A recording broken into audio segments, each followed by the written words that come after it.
Bonjour Sébastien Fath. Bonjour. Vous êtes chercheur et sociologue au CNRS. Vous avez co-dirigé récemment un ouvrage intitulé « Les religions des Parisiens » et vous avez apporté la contribution « L'évolution du protestantisme à Paris du XVIe siècle à nos jours » aux éditions des Presses de la Sorbonne. C'est bien ça? C'est bien ça. Oui, effectivement, c'est le fruit d'une série de colloques qui avait été organisée par le comité d'histoire de la ville de Paris et qui souhaitait en fait faire le point sur les mutations religieuses absolument considérables qui ont marqué la capitale depuis quelques décennies, mais même au-delà, puisqu'on remonte jusqu'au XVIe siècle.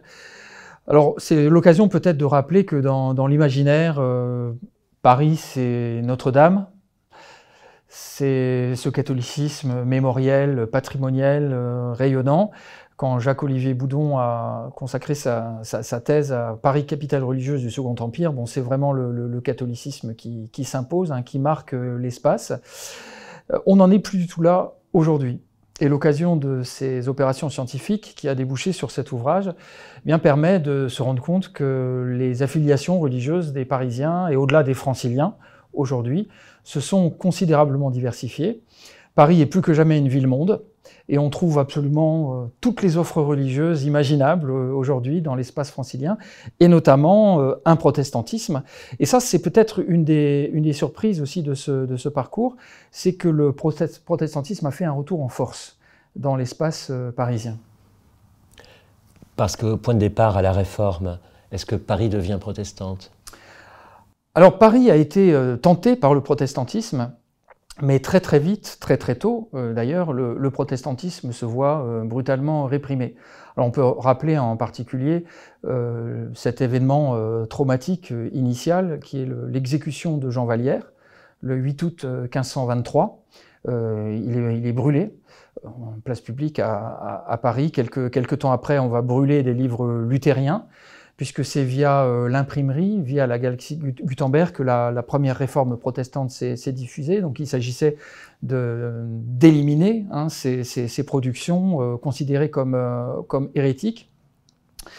Cela dit, la réforme va quand même s'implanter à Paris, mais ce premier régime de présence est vraiment sous le signe de la discrétion empêchée, finalement. C'est un protestantisme très discret et qui est entravé, qui est discriminé, qui est empêché, et qui sera marqué en particulier par l'épouvantable traumatisme de la nuit de la Saint-Barthélemy en 1572, où là, en quelques heures, plusieurs milliers de protestantes et de protestants sont exécutés. S'ensuit toute une saison, d'ailleurs, de la Saint-Barthélemy, au-delà de la capitale parisienne. Et à partir de là, le protestantisme sera, en quelque sorte, persona non grata à Paris. Même après l'édit de Nantes de 1598, où le protestantisme retrouve une forme de droit de cité sous contrôle, à Paris, ça reste très compliqué, puisqu'il fallait en fait se réunir à l'extérieur, au temple de Charenton, où d'ailleurs Sully aimait notamment se recueillir, ministre d'Henri IV. Il fallait sortir, aller à Charenton, qui était quelque part une forme de méga-church protestante avant l'heure, mais la capitale elle-même restait vraiment la ville du roi très catholique. Donc on est vraiment sous ce régime de discrétion empêchée. Et puis ensuite, alors deuxième séquence, on va passer rapidement le XVIIe, le XVIIIe siècle. Bon, il y a quelques présences résiduelles sur Paris avec les chapelles d'ambassade, mais globalement, le protestantisme est complètement invisibilisé. Et à partir du début du XIXe siècle, avec la réintégration du protestantisme dans l'espace national et dans l'espace social, dans l'espace culturel, l'espace politique, le protestantisme va retrouver droit de cité. Et là, on est dans un nouveau régime, un régime de visibilité, mais de visibilité qui reste discrète. Le protestantisme s'affiche désormais, mais avec prudence, avec beaucoup de discrétion. Pour celles et ceux qui connaissent la Société d'histoire du protestantisme français, rue des Saints-Pères, c'est un des lieux de mémoire du protestantisme en France, où les historiens aiment bien travailler sur les archives du protestantisme. Bon, on entre dans une cour intérieure, on pousse une lourde porte, on voit qu'on est un petit peu dans un protestantisme qui se protège finalement, hein, qui n'est pas totalement chez lui, hein, dans l'espace urbain intramuros. Donc on est dans un nouveau régime où certes le protestantisme est accepté, mais avec beaucoup de réserves néanmoins. Et ce régime va se déployer jusqu'à la Seconde Guerre mondiale. Là, je schématise, hein, avec néanmoins, durant cette période-là, une série de phases de réveil qui vont diversifier la présence protestante. On peut penser à la chapelle Taitbout, par exemple, puis fin du XIXe siècle, l'Armée du Salut, qui va déployer un effort prosélyte important dans les rues parisiennes. On peut penser aussi à la mission McCall, au lendemain de la Commune de Paris. Donc divers réseaux protestants vont vraiment s'attaquer à la population parisienne, si je puis dire, hein, pour la réévangéliser, pour implanter la réforme dans l'espace parisien comme elle ne l'a jamais été. Donc il y a quelques fruits de ce mouvement de réveil, mais ça reste quand même assez limité. Quand on regarde le nombre de lieux de culte, il y a une progression, certes, il y a un certain nombre d'implantations emblématiques du protestantisme au cours de cette période, mais ça reste limité. Les choses vont changer après la Seconde Guerre mondiale. C'est là que vraiment, quand on regarde le nombre de lieux de culte, le nombre de paroisses, d'églises locales, c'est là qu'il y a vraiment une augmentation, je dirais, assez exponentielle. On passe de 50, 60, 70 à aujourd'hui plus de 500 lieux de culte protestants actifs en Île-de-France. Donc il y a une augmentation assez forte, sous l'effet en particulier du revivalisme évangélique qui se poursuit, sous l'effet aussi de l'action de nouvelles missions qui visent à ce moment-là l'espace francilien. Et c'est souvent des missions américaines, il faut le dire, à l'époque. On n'est plus dans ce régime-là aujourd'hui, mais à l'époque, dans les années 50-60, on est dans un contexte où l'évangélisme nord-américain se développe de façon très importante, du fait aussi de la guerre froide. Et les états-majors missionnaires évangéliques américains sont très très soucieux de réévangéliser la population française et de réévangéliser la capitale en particulier, qui est un objectif missionnaire évidemment numéro 1 pour ces états-majors. Et donc du coup, ces missions vont investir, vont créer de nouveaux lieux de culte, vont financer des évangélistes, financer des missionnaires, financer des pasteurs, et les implantations se multiplient. Et par ailleurs, le régime de visibilité change également. On n'est plus désormais dans la discrétion, mais on est vraiment dans une recomposition conquérante. Et un événement peut-être un peu symbolique, mais qui à mon sens est clé pour illustrer ce nouveau régime de visibilité, c'est la croisade de Billy Graham au Veldiv en 1955. Là, pour la première fois, des protestants réformés, des protestants même luthériens, des protestants baptistes, méthodistes, des églises libres, de toutes sortes de tendances confessionnelles vont réussir à mutualiser leurs efforts, vont réussir à s'entendre pour inviter l'organisation Billy Graham. Alors il faut peut-être rappeler en deux mots ce que c'est que cette organisation. Billy Graham, à l'époque, c'est vraiment la figure fédératrice de l'évangélisme nord-américain, mais au-delà, c'est une figure mondiale, véritablement, une figure mondialisée, qui cristallise des phénomènes d'adhésion assez importants.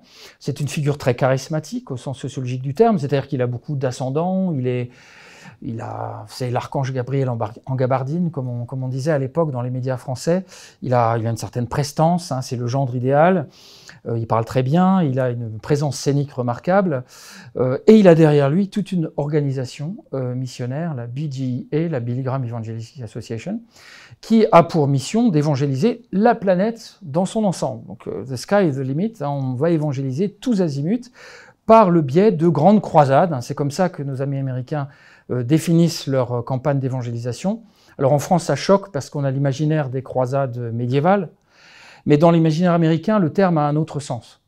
Le terme de crusader, de croisé, ne renvoie pas nécessairement aux croisades du Moyen-Âge, mais renvoie plus globalement à des phénomènes militants où il s'agit de convaincre, de convertir. Il peut y avoir des croisades séculières, des croisades sportives. Il y a des clubs de sport qui s'appellent les croisés, the Crusaders. Donc c'est un terme qui est beaucoup moins connoté dans l'univers nord-américain. Et Billy Graham donc, va développer cette logique de croisade, de mission prosélyte dans le monde entier. Mais pour que ça fonctionne, il faut qu'on l'invite. Et il a toujours posé comme condition le fait que les évangéliques de tel ou tel pays qui souhaitent l'inviter doivent auparavant s'unir, donc accepter de travailler ensemble, de mutualiser des financements, des moyens humains, des bénévoles, des moyens de communication. pour que la campagne d'évangélisation puisse se réaliser sous les meilleurs auspices. Et c'est précisément ce qui va se produire, et ce qui va se produire pas n'importe où, au Vélodrome d'Hiver. Alors, il est sinistrement connu pour la rafle du Veldiv, mais il faut rappeler que le Vélodrome d'Hiver, c'était aussi le grand lieu des festivités populaires à Paris, avec notamment les 6 jours de Paris, les 6 jours cyclistes. Alors on a oublié ce que c'est aujourd'hui, mais c'était des événements extrêmement courus par toute la bonne société parisienne, mais aussi par tout le peuple parisien, le petit peuple parisien qui se rencontrait là pour festoyer, pour admirer les coureurs, pour partager des bières. Et c'est dans cet espace-là que Billy Graham va, plusieurs jours de suite, prêcher l'évangile, et le prêcher à la manière évangélique. Il n'est pas venu pour faire de la théologie, il n'est pas venu pour essayer de résumer la dogmatique de Karl Barth, il est vraiment venu pour annoncer l'évangile, annoncer le kérygme de l'évangile, et en particulier l'importance de la conversion à Jésus-Christ, avec ces fameux appels à la conversion qui scandent ces croisades. Et cet événement va susciter la stupeur à Paris. On n'avait jamais vu ça depuis le XVIe siècle. Depuis le XVIe siècle, un tel événement protestant au cœur de Paris, on n'avait jamais vu ça. Et des figures intellectuelles comme Roland Barthes, par exemple, parce que c'est pas le théologien Karl Barth, c'est Roland Barthes, c'est pas la même personne, vont publier là-dessus. Mais vous avez aussi des articles dans la grande presse généralistes qui vont se focaliser sur l'événement, et avec stupeur, on se rend compte que, tiens, oui, il y a des baptistes, il y a des églises évangéliques, il y a des églises libres, il y a une présence protestante là qui s'est renouvelée et qui est désormais suffisamment organisée dans l'espace francilien pour inviter une figure de calibre mondial comme Billy Graham. Et donc à partir de là, donc à partir des années 50, ce réveil protestant évangélique va poursuivre sa montée en puissance dans l'espace francilien, dans un contexte où par ailleurs Paris change. Paris évolue de façon spectaculaire. C'est l'époque où, dans le cabinet du général de Gaulle, dans les ministères, vous avez en particulier Paul Delouvrier qui va lancer la politique des villes nouvelles. Donc on va essayer d'élargir finalement cet espace parisien, de fixer aussi de nouvelles populations, et notamment aussi des populations migrantes, qui s'implantent en masse en Île-de-France, dans un contexte où la France se réindustrialise, où il y a un essor économique spectaculaire, c'est ce qu'on appelle aussi les 30 glorieuses. Et donc la grande ceinture parisienne change de façon spectaculaire. Avant la Seconde Guerre mondiale, on appelait ça la zone. C'était cet espace au-delà des fortifs, au-delà du périph', cet espace un peu indéfini avec des bidonvilles, visités par l'armée du salut, visités par quelques missionnaires, mais qui s'aventuraient dans la zone comme on s'aventurerait, entre guillemets, dans une sorte de jungle un peu fantasmatique.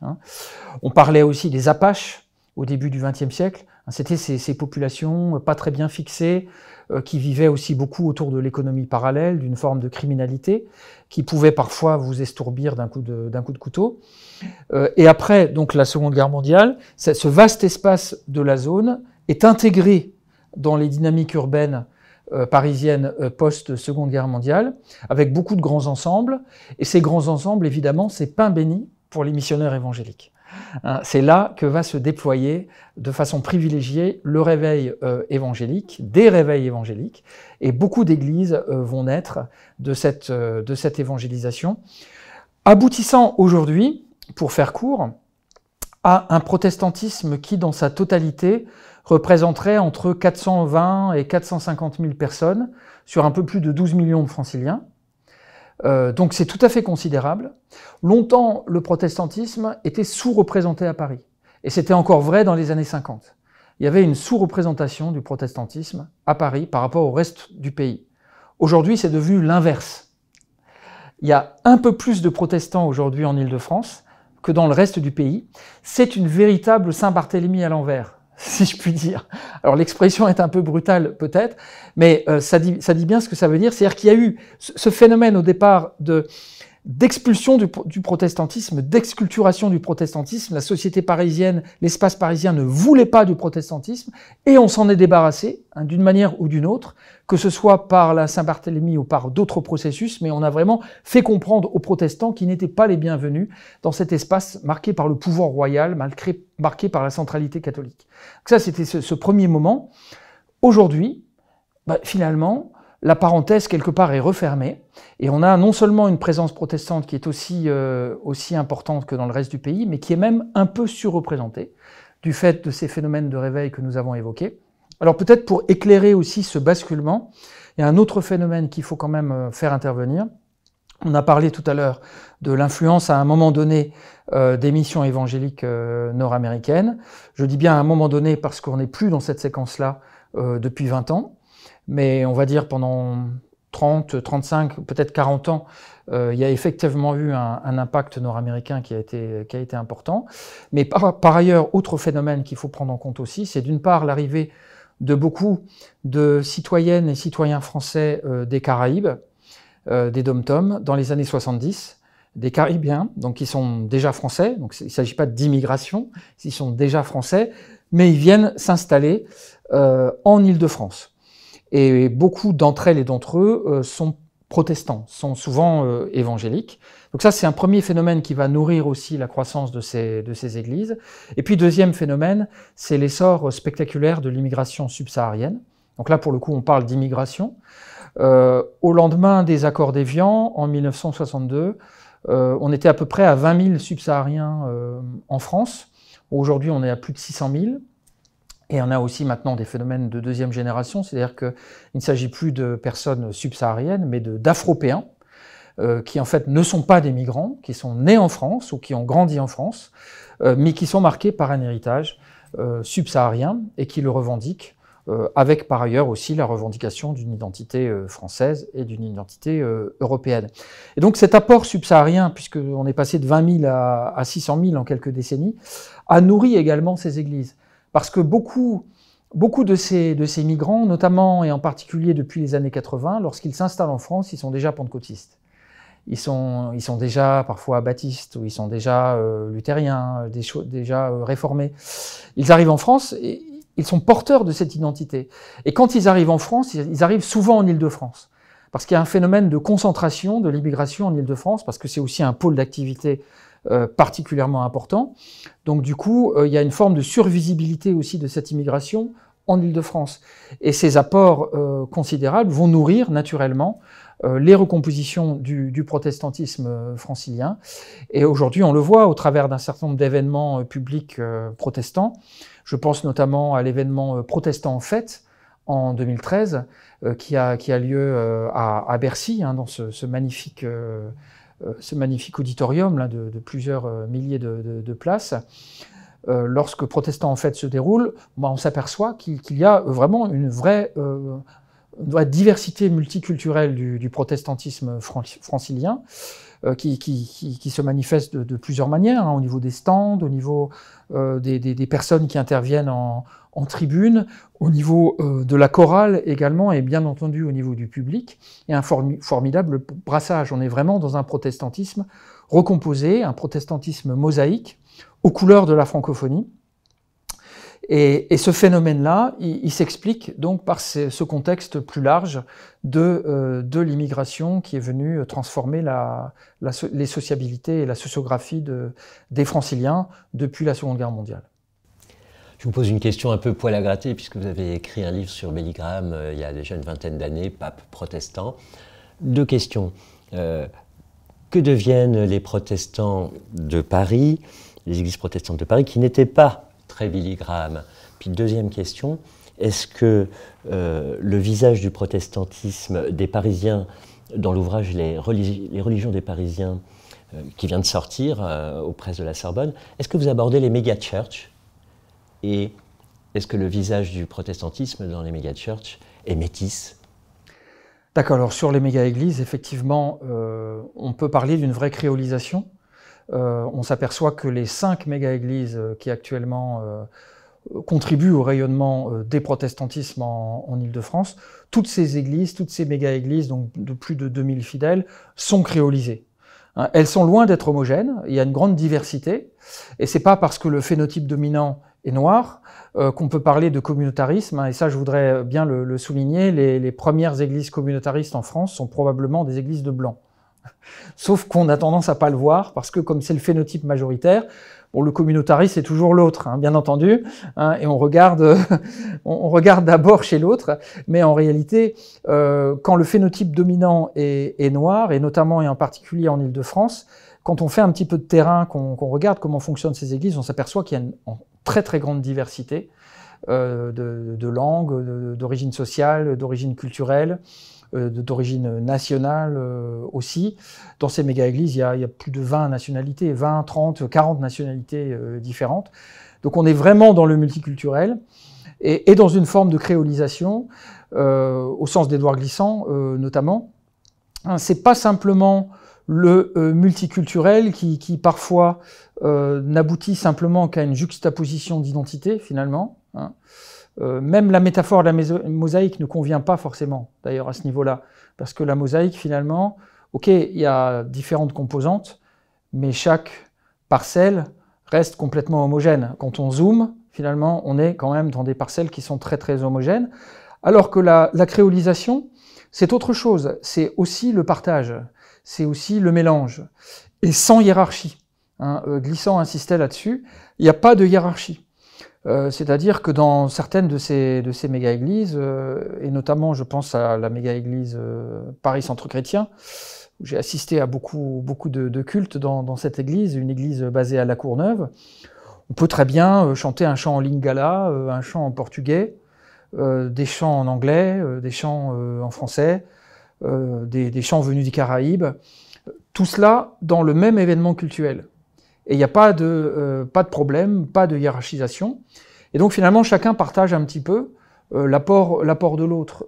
Et c'est vrai aussi au niveau de certaines prises de parole. C'est vrai aussi au niveau de la commensalité, donc des repas partagés. Il y a une mise en commun, finalement. On n'est pas chacun dans son couloir, mais il y a une mise en commun. Le protestantisme parisien offre le visage des méga-churches positivement aujourd'hui. Alors, je ne sais pas si on peut dire les choses comme ça, parce que les méga-églises, c'est quand même assez particulier. Il y a parfois une tendance dans les médias à surfocaliser sur ces méga-églises, parce que ça fait de belles images, c'est effectivement très spectaculaire, c'est impressionnant, et puis il faut bien l'avouer, on n'imaginait pas ça possible. Il y a encore 30 ans, dans l'espace francilien, on n'imaginait pas voir une, puis deux, puis trois, puis quatre, puis cinq méga-églises. Donc c'est effectivement très très impressionnant, très spectaculaire, ça crée l'événement. Mais au-delà de cette médiatisation et de cet effet de loupe sur les méga-églises, il faut quand même rappeler que la réalité quotidienne du protestant francilien, quelle que soit son étiquette, c'est plutôt une petite communauté et un groupe de maisons. C'est comme ça que ça fonctionne. Pour la très grande majorité des protestantes et des protestants franciliens, c'est quand même toujours via de petites communautés. Et puis ce qui s'est rajouté depuis quelques années aussi, et qu'on est en train d'étudier, mais on n'a pas encore tout à fait d'éléments d'enquête là-dessus, mais il y a aussi, si je puis dire, les protestants Covid. Alors qu'est-ce que c'est que ces protestants Covid? C'est-à-dire qu'à partir du moment où le confinement a obligé un peu tout le monde à rester chez soi, beaucoup de franciliens qui avaient l'habitude de fréquenter une église, physiquement, se sont connectés, finalement, sont allés voir ce que fait tel ou tel pasteur, ont découvert d'autres ministères, et puis se sont rendus compte aussi que finalement c'est assez agréable de ne pas circuler en métro ou en RER le dimanche et de rester chez soi confortablement, avec des églises qui par ailleurs ont développé de plus en plus de dispositifs numériques performants, attractifs, séduisants. Et du coup, vous avez maintenant aussi de plus en plus de protestantes et de protestants franciliens qui vivent leur réalité protestante beaucoup au travers d'Internet. Alors, c'est pas que l'effet Covid, mais on va dire que l'effet Covid a sans doute accentué ce phénomène-là. Le problème, c'est que c'est un peu compliqué d'appréhender ces milieux-là, puisque nous, on a l'habitude, en sociologie, en histoire, on a quand même l'habitude de passer par les lieux de culte. Là, vous avez quand même toute une population qui continue à pratiquer, mais qui pratique différemment chez soi, et c'est un nouveau continent à explorer. Je vois que l'ère Billy Graham est tout à fait 20 ans en arrière. La nouvelle séquence que vous nous proposez, c'est à travers votre contribution dans les religions des Parisiens pour nous parler de l'évolution du protestantisme à Paris du XVIe siècle à nos jours. Alors une dernière question pour que ceux qui auraient envie de découvrir cet ouvrage aux presses de la Sorbonne aient encore un avant-goût. Qu'est-ce qui vous a surpris dans votre recherche, dans cette publication que vous proposez?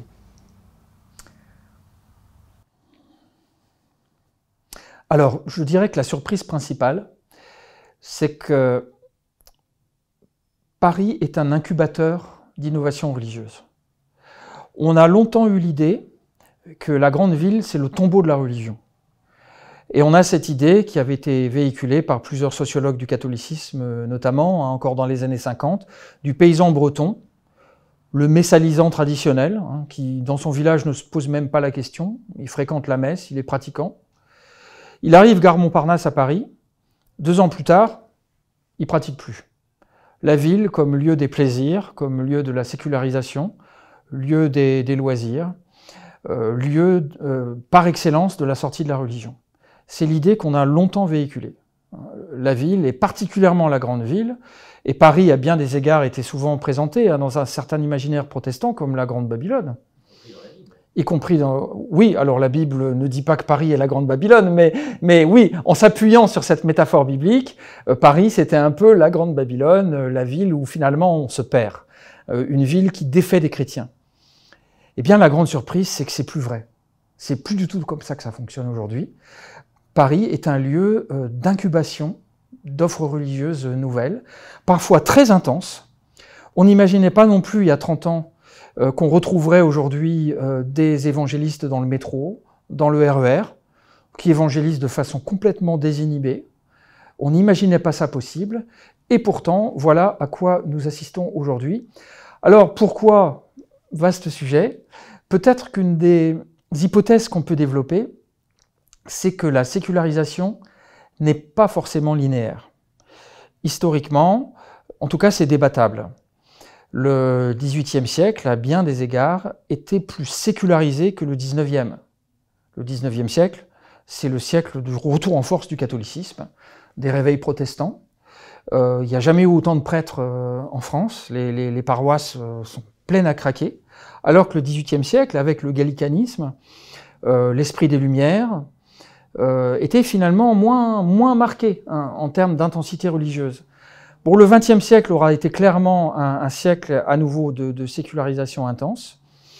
On peut se demander finalement si la sécularisation, au bout du compte, ne produit pas des effets de retour sur la religion.